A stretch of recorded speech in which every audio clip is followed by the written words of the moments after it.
Warning: this episode contains details that some listeners may find disturbing. 1878, Amherst, Nova Scotia, Canada. Esther Cox, a young woman, began experiencing strange and terrifying paranormal events in her home. She reported hearing unexplainable noises such as knocking and scratching sounds, and soon these events escalated into objects moving, flying across rooms, and even Esther's body is reported to have sometimes swelled up. A physical manifestation of an attack from the spirit world.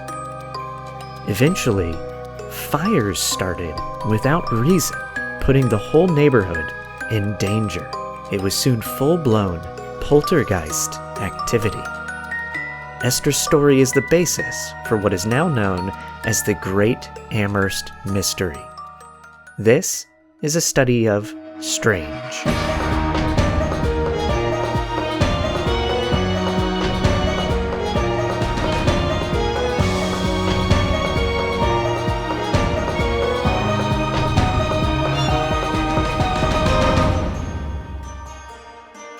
Welcome to the show. I'm Michael May, and with me today is my old friend TJ Rotell. And TJ, you have a background in a lot of entertainment background. You've been performing, you've been producing primarily a lot of like digital content. Didn't you get started in like the digital world when people were making web series and stuff? I did. I'm an OG YouTube kid, back from the digital age, the birth of new media. That's where I got my start. Absolutely. And then you even ran a studio for a while doing digital content. I did, yeah. I didn't run by like what I'm allowed to talk about, so I don't want to like put you on the spot of anything, but Oh yeah, yeah, I mean nothing. Everything's pretty much out there on the world. So okay, good. You can talk about anything you want. I didn't want to like bring up something and you'd be like, "Shh, I hate those guys, so I don't want to talk about them." No, I don't hate anybody. I'm a pretty friendly dude. Thank you for being on the show, TJ. You don't live in LA anymore, so it's nice to see you. This podcast has been a nice excuse to like hang out with people that I don't talk to enough. Absolutely. So I appreciate you being here. And as the audience knows, because they will have gotten an intro that you do not get to hear, but this story we're dealing with some spooks and spirits. I was about to say, as I like to say, spooks and spirits. I don't think I've ever said that before, but we're dealing with some spooks and spirits. And this is kind of like a Canadian version of like Amityville or something like that, where it's a relatively well-known story in Canada that deals with a woman and her family who are experiencing a lot of horrifying haunts. And it's an amazing story that a listener who I'm not going to name because I haven't asked if I can use her name, but a listener suggested that I look into this story. And I'm so glad she did reach out and suggest it because this is a good one. I have a lot of thoughts. I don't know if I have anything quite new that's like not out there to bring to this story, but I definitely have a lot of details that I don't think most people are aware of that have come across it. Any questions before we get going, TJ?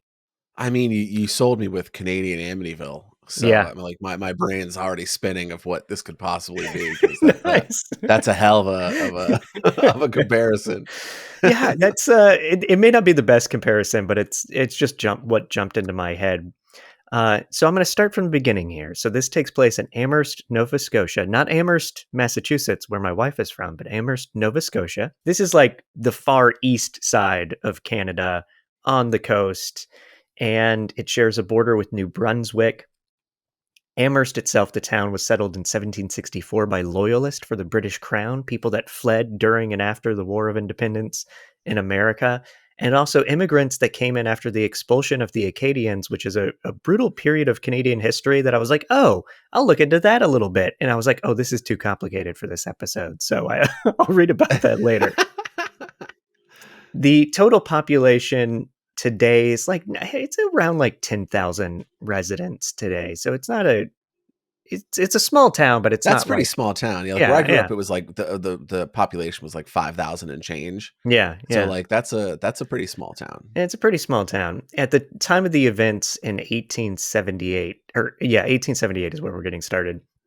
The population was 2,000 to 3,000 people, which again, it's small, but at that time in Canada, like I kind of think that's a pretty decent sized town for the time, I would imagine anyway. Oh, I would think so, yeah. Yes. So the Amherst mystery still may be known as one of the most famous things that have happened in Amherst in Canada. And it is the story of a woman named Esther Cox.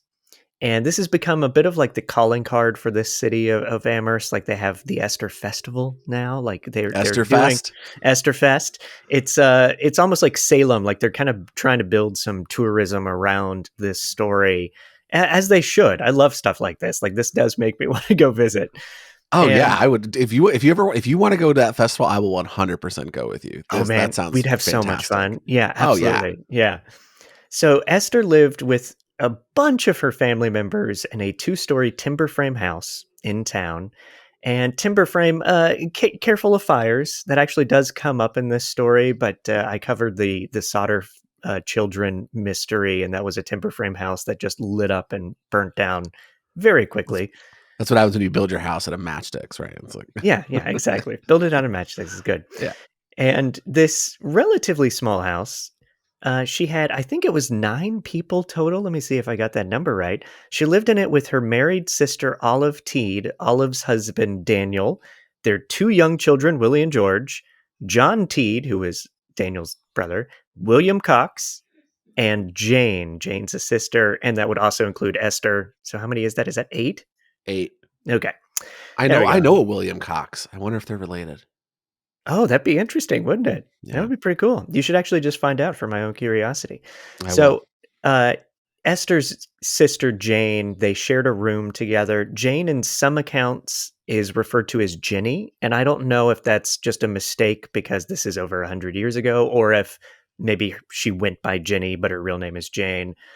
For a while, I thought they were 2 different people, but as I got into it, I actually think they are the same person. And Esther was raised by her grandmother. Her father left when she was a baby. Her mother also died when she was young.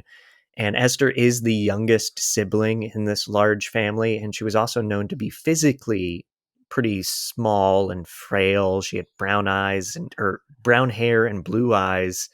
And her grandmother, who was raising her, also died when she was a teenager. And this is essentially why she's living with so many relatives, because she's only 18 when this story starts in 1878.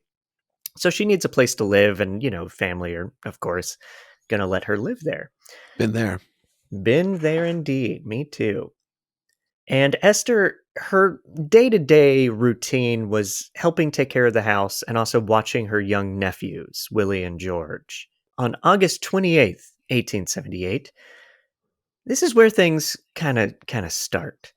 Esther came home from a carriage ride with a gentleman named Bob McNeil, and it's a date. She was courting this gentleman, this Bob. Classic And carriage ride first date. absolutely. And the morning before she went on this date, she was sitting around with her sister Olive, and a bit of what I'll call like a premonition perhaps comes into play here, where she talks to her sister Olive about this very strange dream that could mean a variety of things.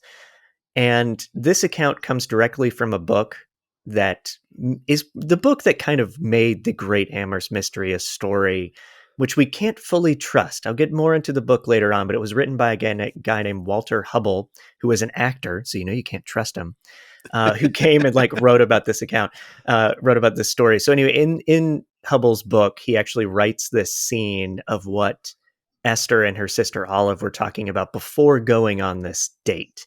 And this is actually where our first scene is going to come into play, TJ. So in that Ooh. script I sent you, I have to pull it up Yes. myself. All right, so it's scene 1. Do you have that in front of you?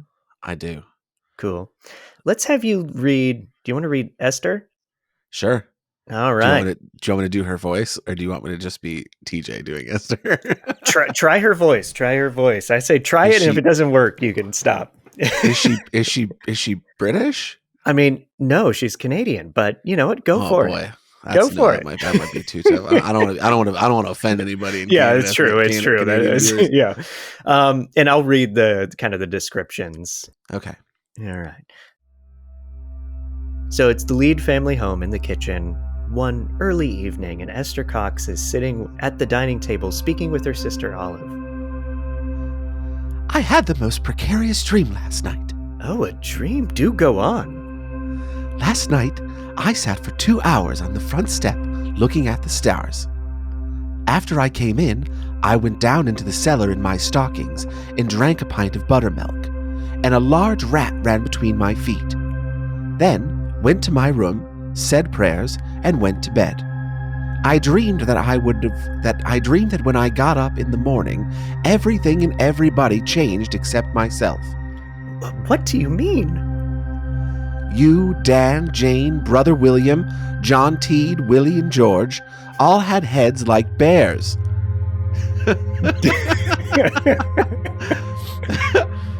And then she laughed. Yes. That's the script note. You all had eyes as large as horses' eyes, only they were blood red. I heard a noise in the street, and on going to the door, I saw hundreds of black bulls coming towards the house, blood dripping from their mouths. I woke up and found I'd fallen out of bed. Do you think there's truth in this dream? Did you ever know one to come true? Or was it caused by the pint of buttermilk and the rat? I never could make up my mind fully, but this I am certain. Whatever Dan dreams comes true, there is no doubt about that. So yes, that is, again, that is a scene from Walter Hubble's book. He claims this happened the day before, or before Esther went out on a date. That kind of starts things off in our haunted tales. So yeah, I don't know if this is true, to be very honest. The book cannot fully be trusted, but it is interesting, and it is. I mean, have you ever had a pint of buttermilk and seen a rat? That could do things to a person. It could set off. That could set off things. Yeah. I do love that. Do you think this was caused by the pint of buttermilk? Well, I mean, this is the 1800s, right? Like it's like medicine. They're using leeches and bloodletting at this point. Exactly. Like it's a very different world of medicine. It's like it is. Hysteria is a thing that women are getting diagnosed with at the doctor's office. And she also talks about it as almost like someone sneaking downstairs to eat ice cream in the middle of the night, but it's like having a pint of buttermilk instead, which, by the way, I like buttermilk. Most people hate it. And you can't have a lot of it, though. It is rich and like hits your stomach pretty hard. Like, I'll have like a sip and be like, ooh, get like a little kick from it or whatever. Yeah.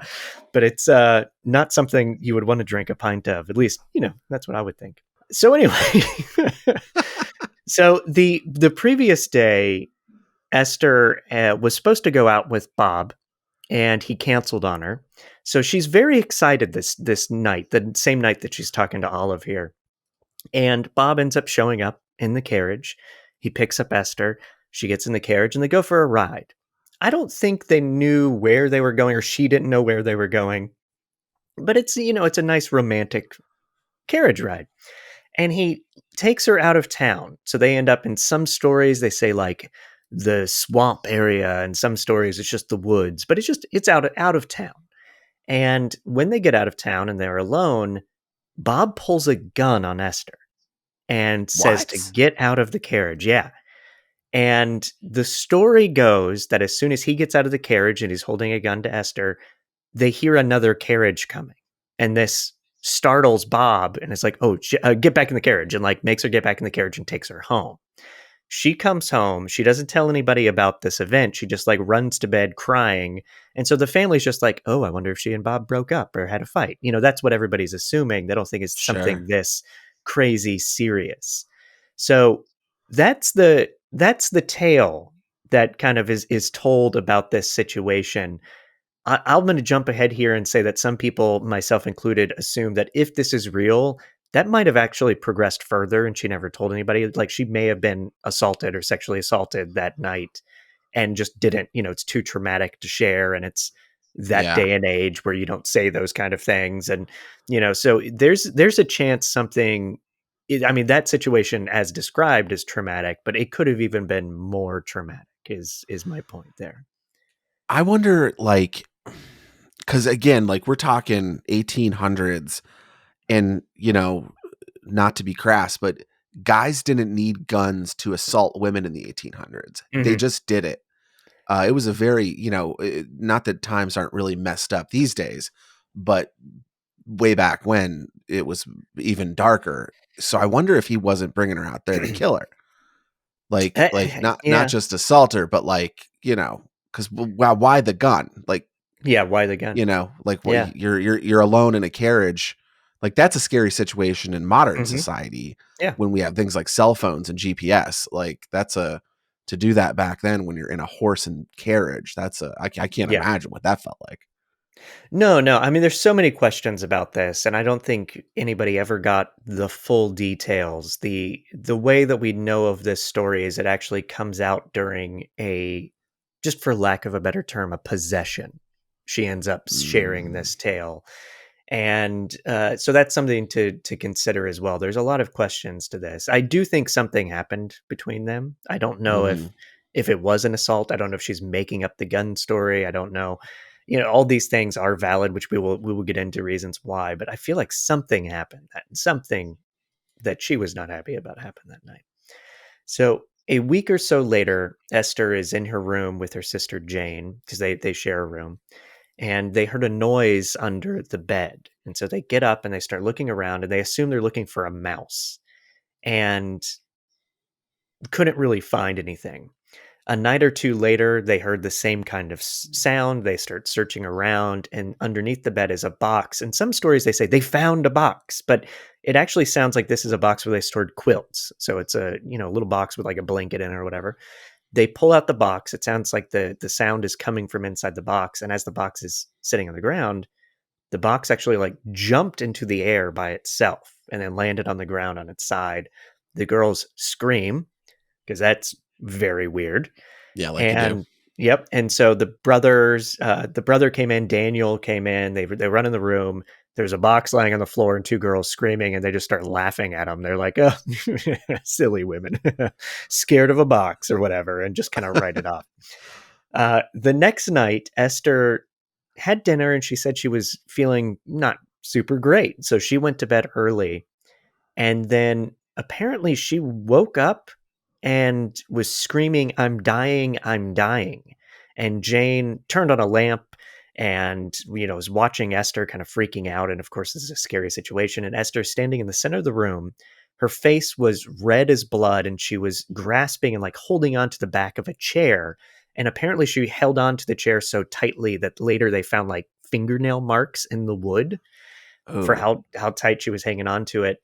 And the rest of the family kind of runs in and they help guide Esther to the bed. And the the accounts say that Esther actually like swelled up, like her body like swelled. And someone said I wrote a quote down, and stupid me didn't write down which person said this, but there's a quote that says, oh no, it must be Esther. I am swelling up and shall certainly burst. I know I shall, is one of the quotes from her. And so the family's horrified, as you can imagine. Like her face is big, her skin is apparently even hot to the touch. She's screaming, she's grinding her teeth. Again, this is like exorcist type scene here going on. And everybody's worried about it. And then they hear a large boom, almost like a thunder sound. And then they hear another one and it shakes the whole room. And someone in the family goes and like looks out the window and it's clear skies, there's no storm or anything. And Esther eventually, she's laying on her bed and she eventually returns to normal and goes to sleep. So really bizarre situation. Yeah, that's a wild one. Yeah. So over the coming nights, they kept hearing some strange things. And I believe 4 nights later, I've read so many different articles that some of my timing, if people out there, especially people in Amherst that like know this story really well, I would get conflicting timing reports from my accounts, I say. So I've put this in a general sort of timeline. I may have some of my specific details and like 4 nights later could have been 6 or 2 or 1. I could be a little wrong in that, but I'm trying my best here. I won't hold it So against you. yeah, thank you very much, teacher. You're the only one. So about 4 nights later, a similar thing happened. She swelled up. This time, the like linens on her bed would fly off the bed and land in the corner of the room as if like ghosts were like pulling the sheets. A pillow underneath her head was thrown at John Teed, and Esther said she felt like she was being shocked, as if like electricity was in her body. And one of the accounts I read is like even the bed was moving around, and they had to the family had to like sit down on the bed and keep it down on the ground. Ooh. And so they do probably the only thing they could think of is they call a doctor, which is honestly probably what I would do too. Is I'm just like, who do you call in that situation? Yeah, Ghostbusters aren't real yet. What do you do? It's a doctor or a priest or both. Yeah, exactly. Oh, I had to take a sip of my coffee there. TJ's making me record this early in the morning, so I'm gonna have some coffee with me. So a doctor is called in, and most stories he's nameless. It's always just like a doctor is called in. However, in Hubble's book, I believe he names the doctor because there's a Dr. Karit that he talks about. So that might be who this doctor is, and that's just how I'm going to refer to him. So Dr. Karit comes in, and he arrives in the evening one night around 9 p.m. as Esther was going to bed. And he said she was suffering from nervous excitement, which is very much an 1878, doctor account. Nervous excitement. And she was suffering from a recent shock. But a pillow was pulled out from under her and kind of like thrown in front of the doctor. So there's a bit of a paranormal activity that I'm sure he does not understand. The doctor became very amazed, and John Teed even tried to take the pillow. The pillow was pulled away from him. And that night they hear more banging in the house, more noises. And then they started to hear scratching on a wall. And the doctor kind of followed the sound around and tried to figure out where it was coming from. And near the head of the bed on the wall was scratched the words, Esther Cox, you are mine to kill, scratched into the wall. Ooh. Yeah. And then apparently a piece of plaster from the wall broke off and landed near the doctor, and they heard more pounding and shaking and weird sounds, and Esther's in bed being scared.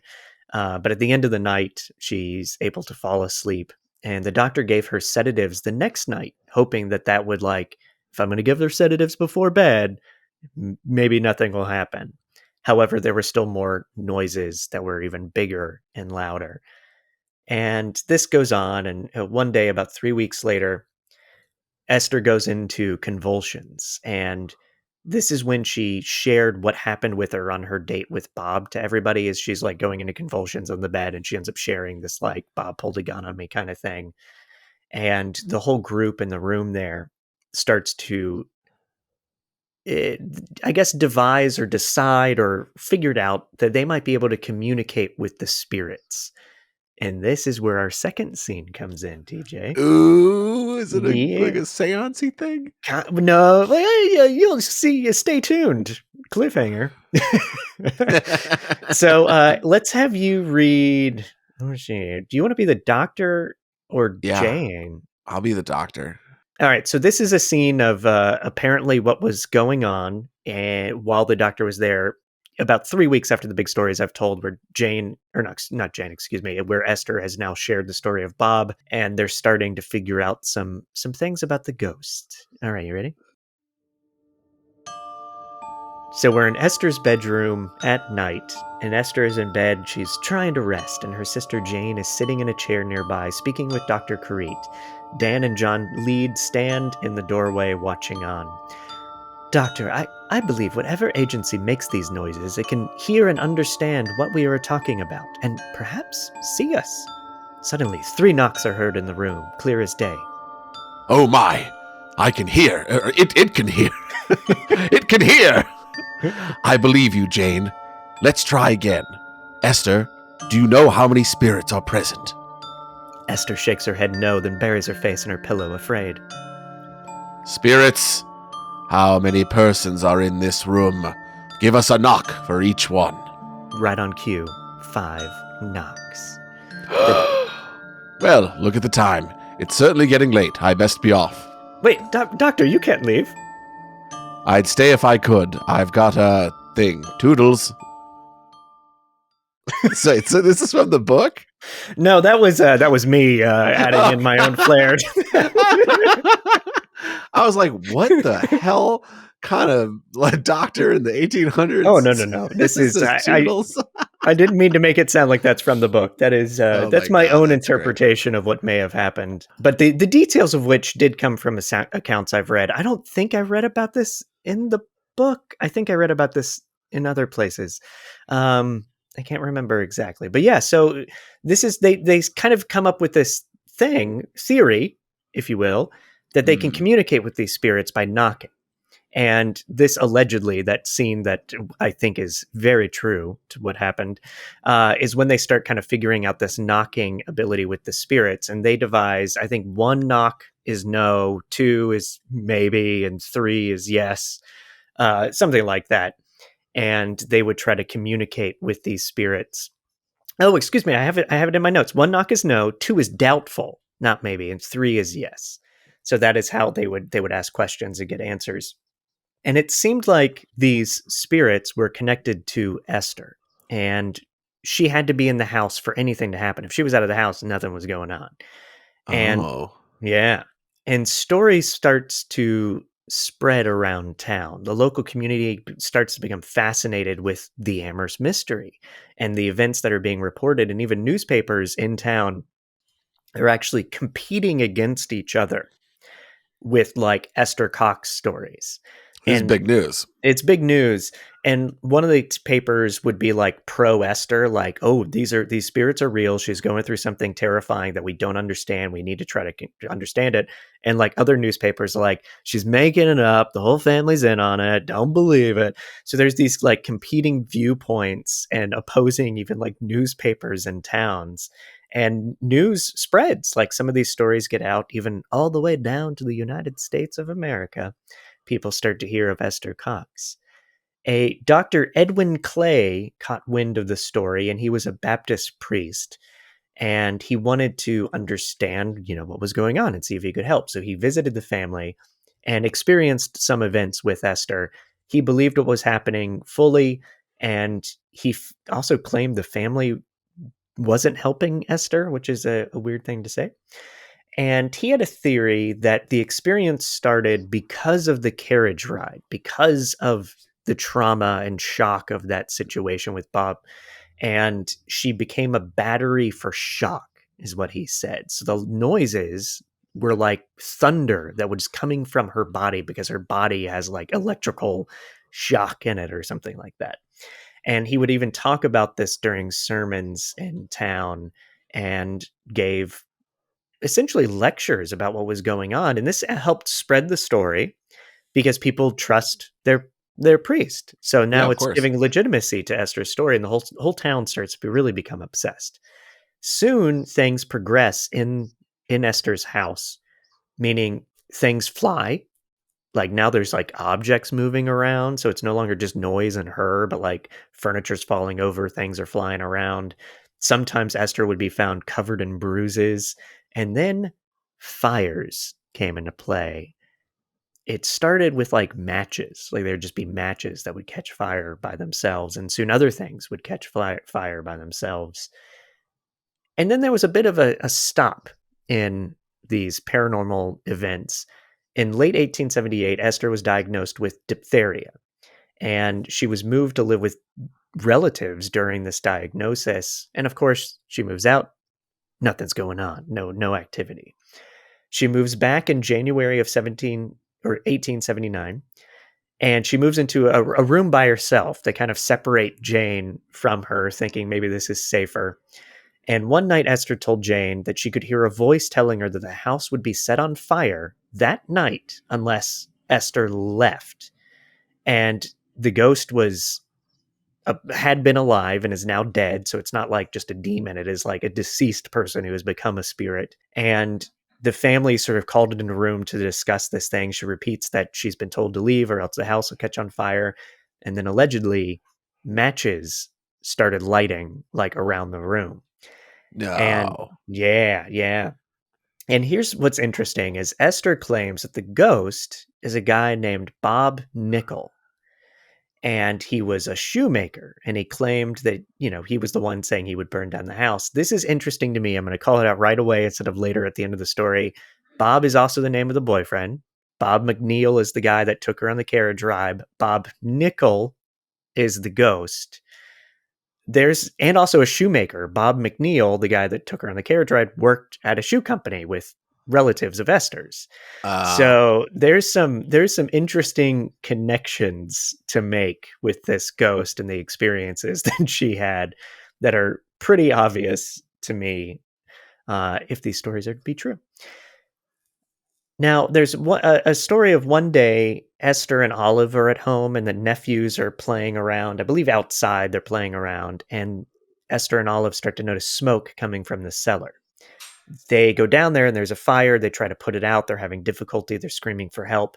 And a strange passerby is passing by the house and hears them calling for help. He comes running in, takes off his coat and helps like smother the fire. I shouldn't say coat. I don't know if he actually had a coat. That's just what's in my mind.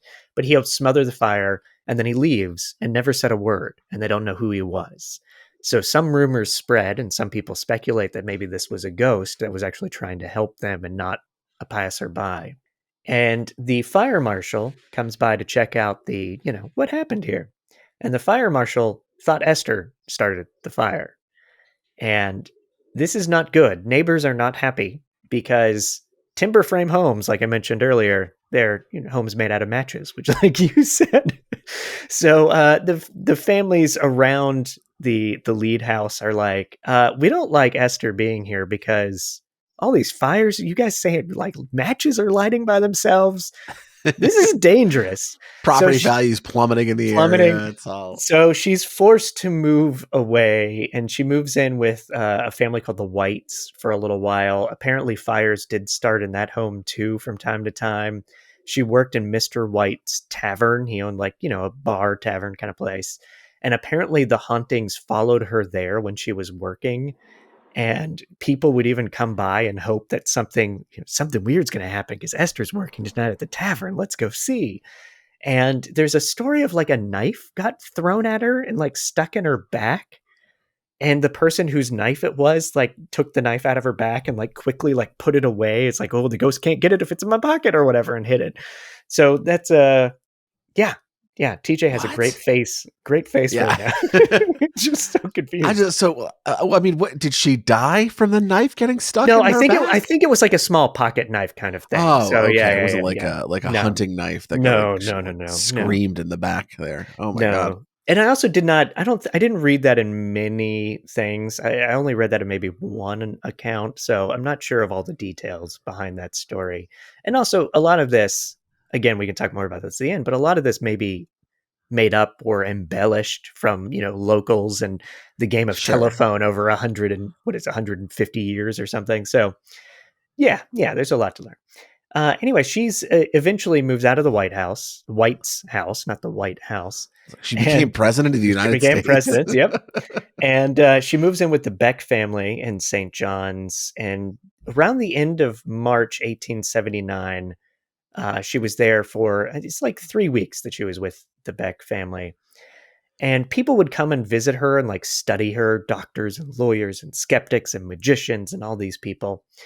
And a lot of them experienced like strange sounds and knockings and her communicating with ghosts using like spirit boards and things, which are essentially the precursor to the Ouija boards. And eventually she moves back to Amherst and stayed with the Van Amberg family, where she was isolated out in the middle of the woods is where they lived. And she lived there for 8 weeks. And all of them thought the hauntings had ended by this time. Like things were calming down. And she goes back to work for John White's tavern because she actually, like, when she moved out, she didn't work there anymore.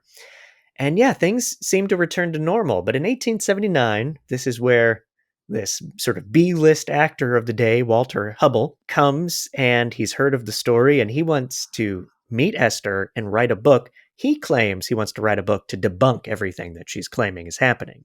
But instead, he ends up being a big believer in Esther and writes a book that lays the foundation for all the stories and the fame that came after this. And yeah, he showed up and was like curious about Esther, meets her, and he ends up spending about 6 weeks with Esther and around her and her family.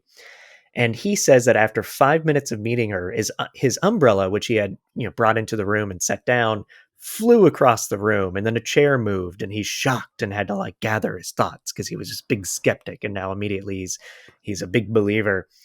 And Yeah, and they talked a lot. He learned and claims that Esther said that 5 ghosts, 5? This is where I'm going to mess up my counting again.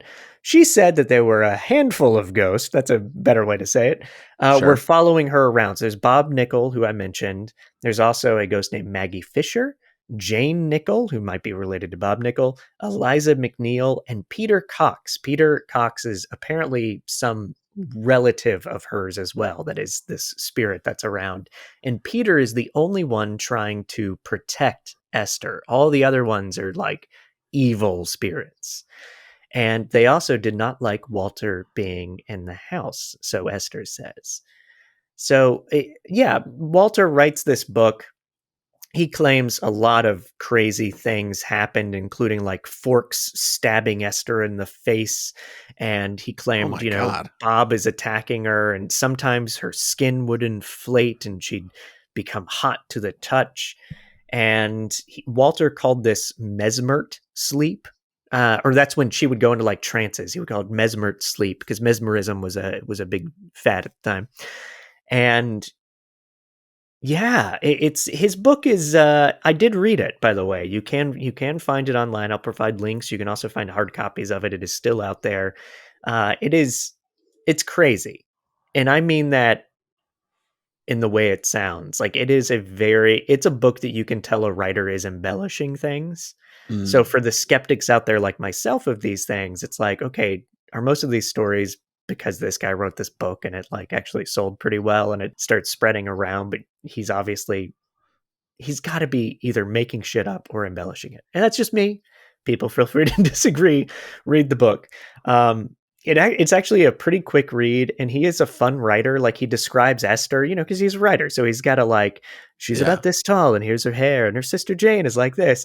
But he doesn't describe like Dan or there's like 2 members of the household that he forgot to describe, and so in like the paragraph down, he's like, I suppose you might want to know what they look like too. So here, I'll tell you. And it's just like he wasn't going to go back and edit it. This is the first draft. He's just like, I better fix this in the script here now. Yep, exactly. It's pretty fun. That's fun. So the landlord for for Esther's family actually kicked the family out because he thought there were too many people coming by. There's too many looky-loos. There's too many weirdness. There's stories of fires. Like he actually did kind of force them to move. And this is when I think the blinky lights of dollar signs, or even like the logo above people's heads, started to go off because Hubble, the writer, John White, who owned the tavern, and Esther decide to go on a tour and put on shows. And they planned 9 stops in their initial tour. They only got through 2 shows because Esther would be on stage and they would essentially just wait for something to happen, and nothing was happening. So the audiences turned on them. And yeah, this is it kind of changes the public's perception of Esther because they start to question, they started to become skeptical of her accounts. There's even a story that like stones were thrown at them at one of the shows. Oh God. Which I really hope is not true. Like that's just awful. They return to Amherst and she ends up working for a guy named Arthur Davidson. And Davidson's barn burned down when she was there. She claims it was because of ghosts. However, she gets arrested for arson because everybody else says you started this fire. What's interesting is when I dove into the story more, she was actually arrested for theft. She was arrested for arson too, but I think it was the 2 things kind of happened right around the same time. And a neighbor's home, some items were missing. She was blamed. She's arrested for theft. She did go to prison. She served 4 months in prison. I cannot confirm if that was for arson or theft or both. So for listeners out there, if you know more about this, I would love to clarify that. Email me astudyofstrange@gmail.com. And yeah, oh no, sorry, she was sentenced to 4 months in prison. She only spent 1 in prison. For good behavior. I guess so. Also, when she's in prison, nothing strange happened to her or anybody else. So the spirits left her alone in prison. Now, this story is, as I've already mentioned, it's kind of propagated by Hubble's book. It becomes a good seller and people start telling the story. I've already mentioned the newspapers take opposing sides of this, so it becomes like a big news cycle thing. And yeah, again, some people are for Esther, some people are against her, some people think she's a fraud, some people think she's telling the truth.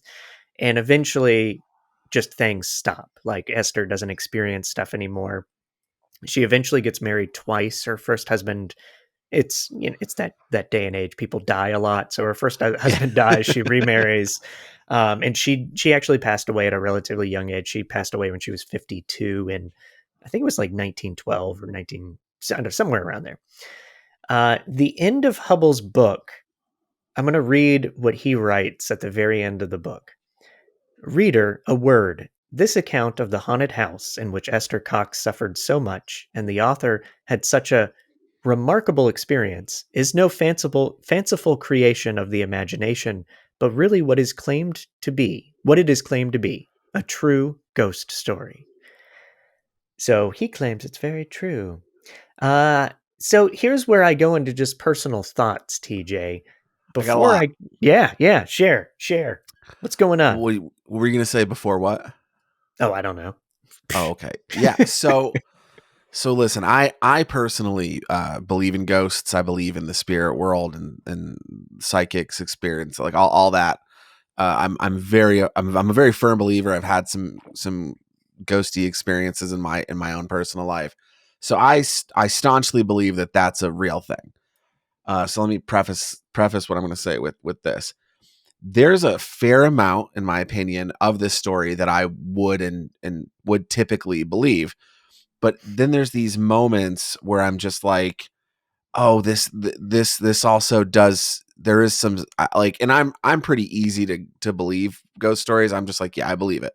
But there is some stuff here that like leads me to believe there's something that maybe this started out as something a bit more psychiatric from trauma. The trauma of being held at gunpoint. But then the fanciful side of my brain is like, well, what if her experience with what was it? What was the guy's name? Nickel? Nickel? John Nickel? Bob McNeil. Nickel? Yeah. Bob McNeil. Maybe her experience with Bob McNeil getting pulled at gunpoint or held at gunpoint triggered some sort of latent psychic ability that turned out to be that she wasn't experiencing a supernatural event in that she was being haunted, but that she was manifesting these psychic moments of, telekinetically hurling a pillow across the room or pulling her bed sheets off as this kind of energy was coursing through her as she was trying to work through this trauma she'd experienced. Because again, like being held at gunpoint in the woods is scary enough, but this is the 1800s. There's a fair chance a lot more happened there. But the thing too about like having like, because you start to talk like there's all these different ghosts and one of them is similar. Like I'd be curious to know what happened to Bob McNeil after that. Like what's his story? Because we don't like, you don't like Bob came by to pay her a visit or like he sent a letter. Like, did she kill him in the woods? like, and that was like her first, like he like pulled the gun and she went full blown Carrie and just like broke him in half in the woods and left him there to die. And then like another carriage came and picked her up. Like that. That's the kind of shit that my brain starts to spin up on. But yeah, like, I don't know, but there's enough of it that feels like it might have been that this might be a psychiatric thing. But I'm like I said, I'm a believer. So I'm like really trying to clutch on to the supernatural elements of this. But that's about how far I can justify the supernatural elements of this. Is maybe it was her doing this the whole time through some sort of ability she'd unlocked with that trauma. So I actually do have some information on both Hubbell's book in terms of verifying a lot of his accounts. I do have some information on Bob McNeil. What do we got? And I do have some other things to think about too. So, all right. I guess what order you want to hear some things in? I want to know about Bob McNeil because that's my leading theory right now is that Bob was horribly murdered in the woods by Esther with her newfound psychic ability. He was not. That would make a good movie. No, Bob McNeil worked with Dan, who Dan Lead, who owned the house that Esther stayed in. They were like associates at this like shoe and box company or something. It was like there's shoes involved with that somewhere. It's a boot and shoe company, something like that. Yeah. That was in town. they worked together. He moved at some point, either during the story or soon after, to another town kind of nearby and had a family. But in all accounts that I can find, I can't find anything where like the two families ended up hating each other, or like Esther's family heard the story, so they kind of turn against Bob. Everything seems to be very friendly afterwards. Interesting. And he did not die. Yeah, it's that's kind of all I have. I wish I had like, well, in 1901, he and Esther got together for coffee and had a great time and decided to start a book club. Like I don't Yeah. have any of that information, but in all seriousness, though, I do think that no one really knows what happened that night at the carriage, and whatever did happen, people didn't take it to the extreme of like, well, Bob's got to get fucking either murdered or fired or whatever. Everybody kind of stayed friendly, which is actually true to what happens in a lot of assault, like sexual Yeah. harassment situations, sexual assault. Like, well, shoot, I work with that guy. I've got to keep my job. Like, what am I going to do? So it doesn't invalidate what she says happened, but it also doesn't validate anything else either. It's just, those are just kind of the It's situation tough. of it. There's no one to interview right now. Yes, You know what exactly. I mean? It's 150 years ago. It's tough. Yeah. Now, in terms of Hubble's book, there's a guy named Egon Larson. So he's Egon, so that makes me super happy. Yeah, that's great. He was a science journalist, and he claimed that that no one named in Hubble's book, because Hubble is like, oh, this person says this and this happened to blah blah blah. Egon is like, none of those people were actually verified. Like he's making claims, and none of those are like confirmed sources or anything like that. So that's a worthy footnote, because when you're doing something with journalistic integrity, you want to make sure that you're confirming and you're saying who said stuff, and nothing in his book is verified with anybody. Davidson, who's the guy who owned the barn that burned down, claimed that Hubble painted facts for the book. So this is the guy who claimed that Esther burnt down his barn, and he's even like, Hubble's doing some shit in this book. So there's another book written by Lauren Glean Norris, who's a historian. She's like modern day historian of this. She wrote in that on November 7th, 1878, Dr. Carete admitted that he knew nothing of the writing on the walls. So remember the scene that the doctor was there and heard scratching and then saw like Esther Cox, you're mine to kill. He admitted that he never saw that, never heard about it before. He also admitted that he never saw fires being set. And that was a lot of the accounts, or the doctor was there and matches lit on fire. And he's like, what? What are you talking about? I never saw any of that. So that's a worthy thing to be aware of. Well, you got to wonder though, like doctors too, like, so like, and again, like this is the point and counterpoint that my brain wants to make right now is like, cause it wants, we like people we like want to we all sure, want to believe, like, you know what I mean? Like we're all in the X-Files. Right.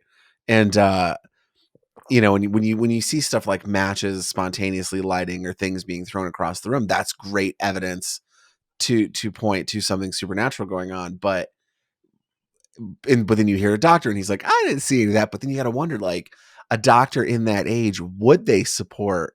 Because that throws in the face of everything that they believe in, and like science and medicine, and especially in that age, that's witchcraft at that point. You know what I mean? So like you're you know, I there is that argument, you know, of was he backpedaling because he didn't want to believe it, or he didn't want to risk criticism from his patients or his practice, you know? So like there's always that point A, point B that you can make. It's good. And please keep pointing that out, because that's what I need, because I love these stories, and listeners will know that I'll say, like, I love anything kind of remotely scary or mysterious or whatever. I'm super into, but I am a big skeptic of especially paranormal stuff. But I try to keep an open mind about it. But one of my favorite things in the world is stuff just like that, where there's this account, or famous account. Everybody knows the account of the doctor seeing the writing on the wall. And then you read one thing that's like, no, the doctor was quoted in 1878 saying he doesn't know what you're talking about. Yeah. So why does everybody think? And I love those little things that like go, wait, everybody calm down. You never saw this one little detail that you missed. And I love that stuff so much that I grab onto it and I start like not looking at the other stuff, which is even considering like, yeah, but would the doctor even believe that if he saw it?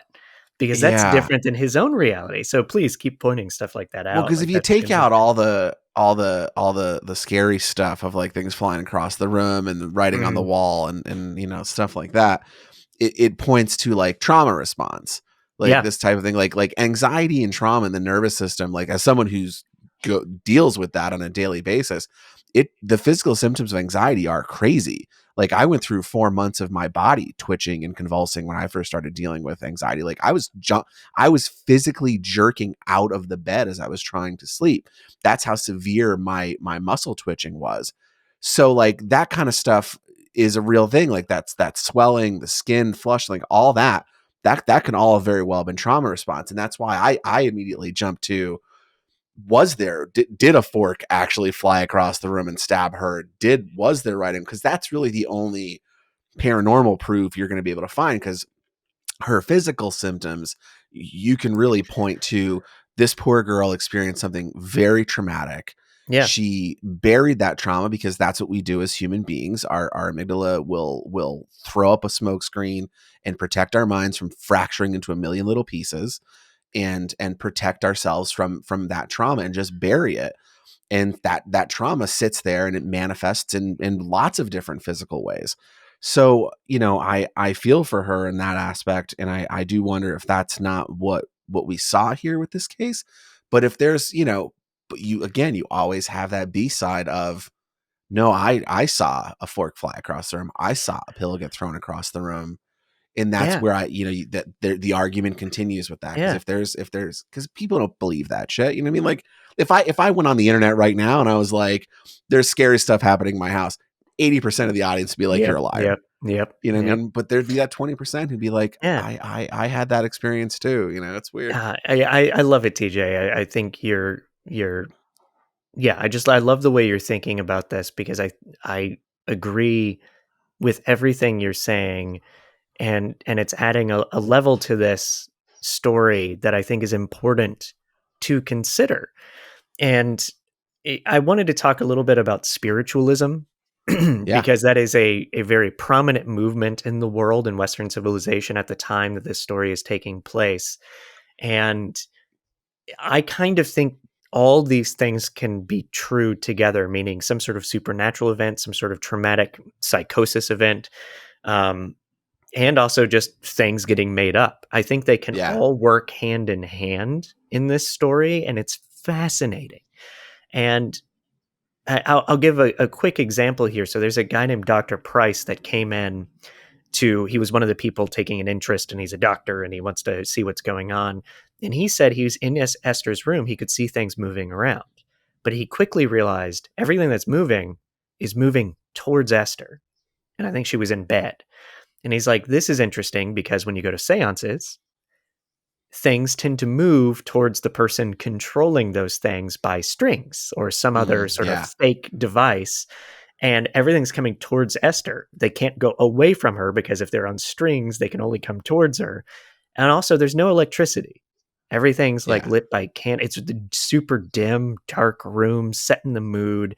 And if you look at seances, that's also how they would do it. And during spiritualism, you had thousands of these fake mediums and spiritualists and psychics and people being, possessed by things.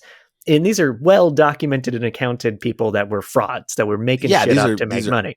outright con Yeah. artists taking advantage of people who have gone through a thing and are trying Right. to fix it. And so people are aware of how to set the mood, just because it's in the zeitgeist. It's in the movie.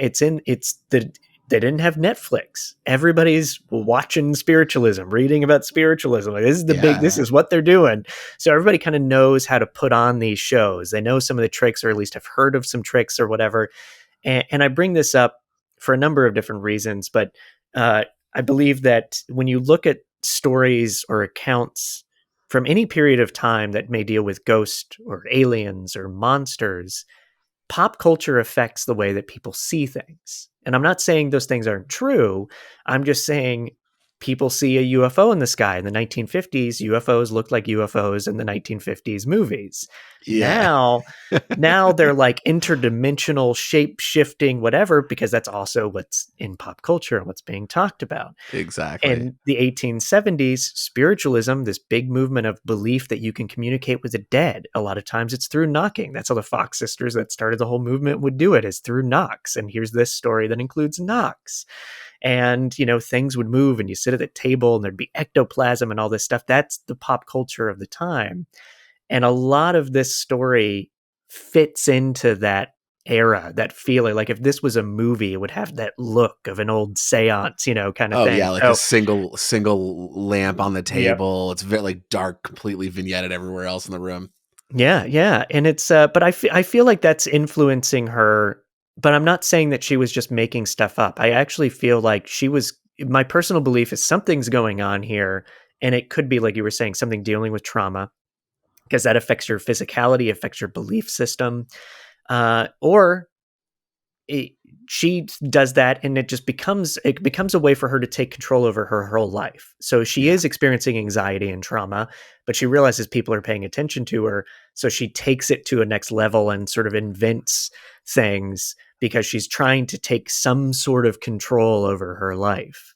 And I have some thoughts on that. Yeah. Because I think we think of like, and I'm going to take this ultra modern as in today. We look at influencers and we look at social media personalities and just fame in general. Like you're in the entertainment industry, you're a director, a writer, producer, actor, like you're deep seated in the business like I am. So, when you get a taste of that fame and that attention, it's like freaking heroin. Like it is the most addictive drug on the planet. And just because it's the 1800s doesn't mean attention doesn't exist. It's a seductive drug. And this, like you said, this may have started as something very real for her. But then when you because you see it now, you see people who aren't actors, who aren't performers, they do something dumb on the internet and next thing you know, they're on Ellen. Yeah. And and then the next thing you know, they're in the news because they've gone to Venice Beach and punched a bodybuilder in the head and gotten beaten up and on the, because when you get that taste of fame, you will do anything to keep it.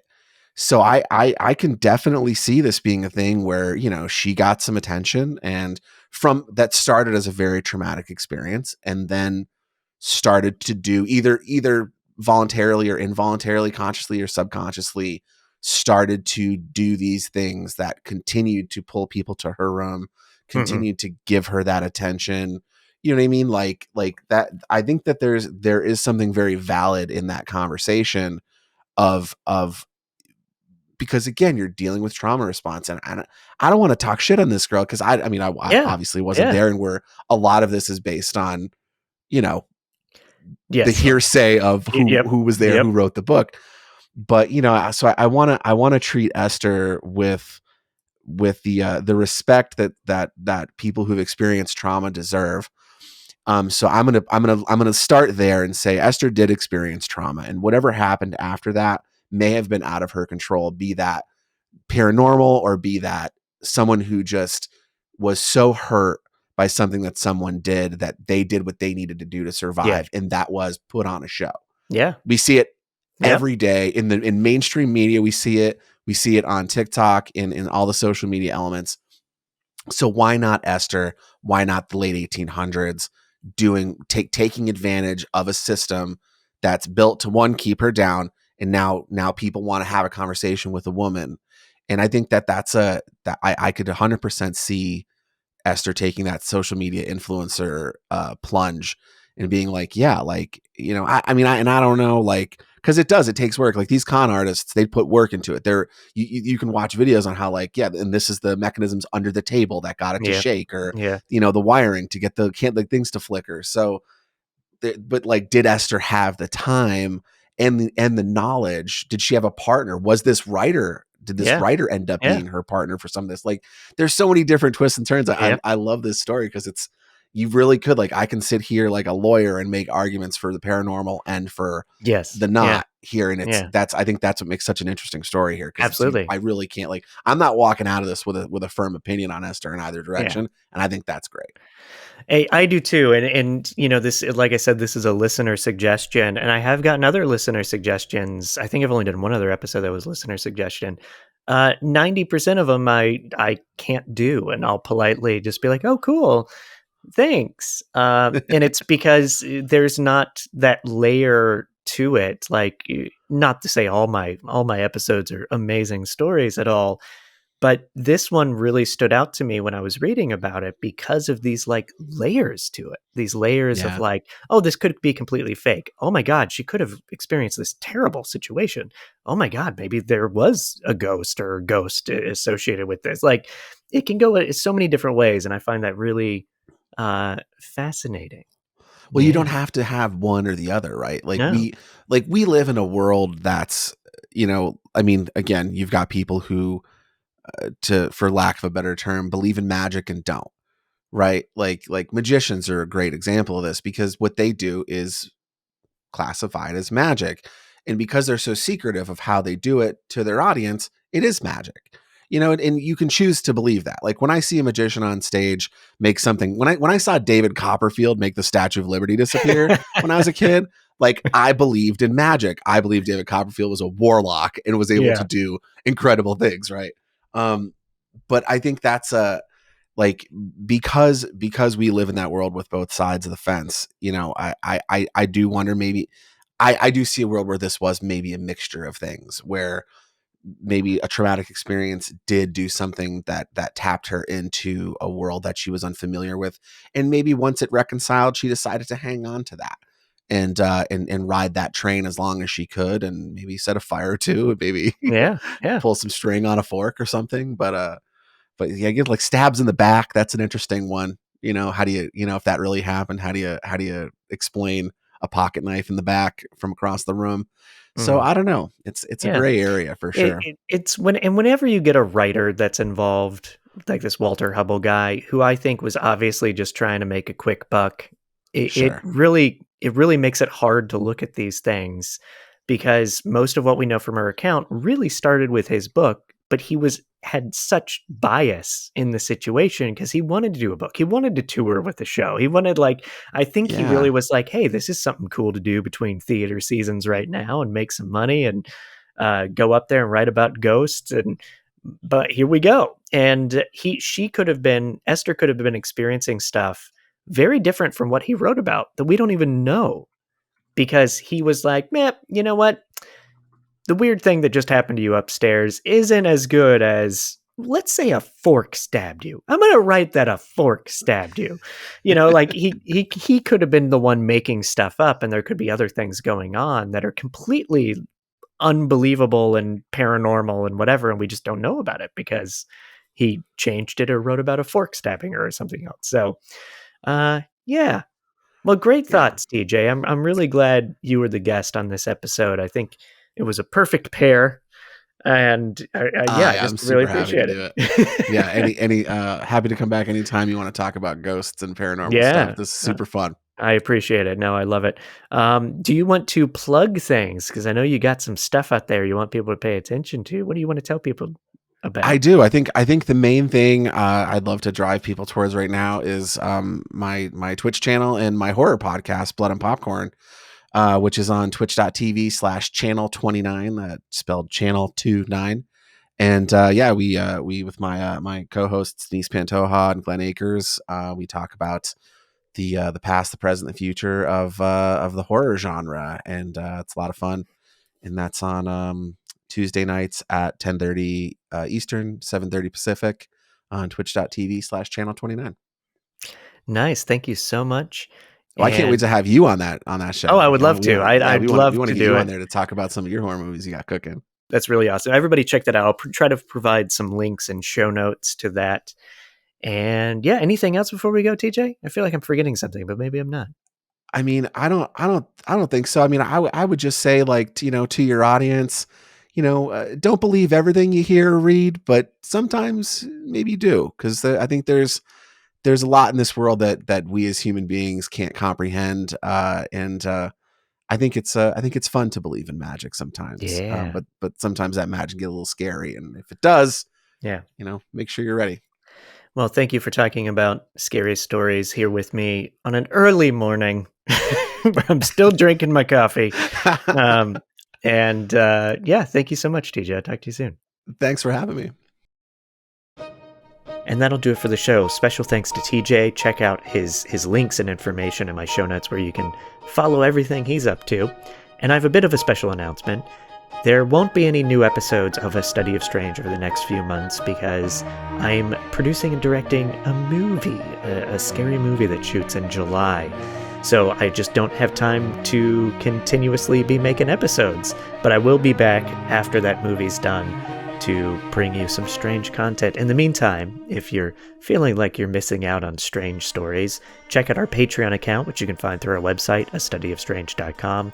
I will be releasing some mini-sodes and some additional content over the next few months for my Patreon supporters. And if you want to support us in other ways, please make sure to hit that plus button, that follow button, stay up to speed with the show, and leave us a review. That goes a long way to supporting podcasts that you listen to. I'll leave it at that. Thank you all so much. Good night.